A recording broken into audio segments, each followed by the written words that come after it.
Bos días. Hoxe vamos facer un experimento chamado as borbullas mágicas. Necesitamos xabón,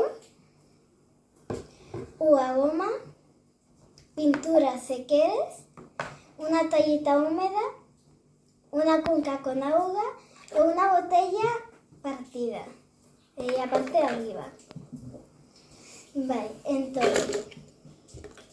a estou coa toallita húmeda vamos poner por esta parte. E despois teñemos que apretala con a goma.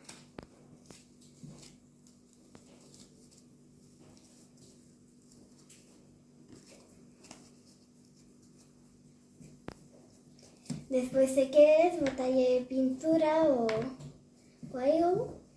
E despois, co xabón, botalle a auga.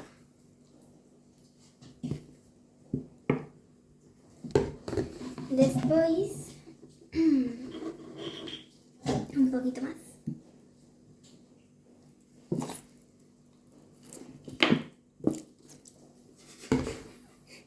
Despois, con esto, tenemos que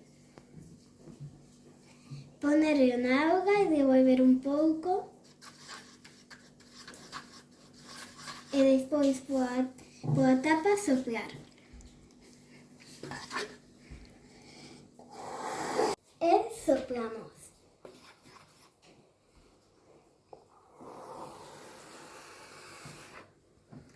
E teñe que quedar así hacia arriba.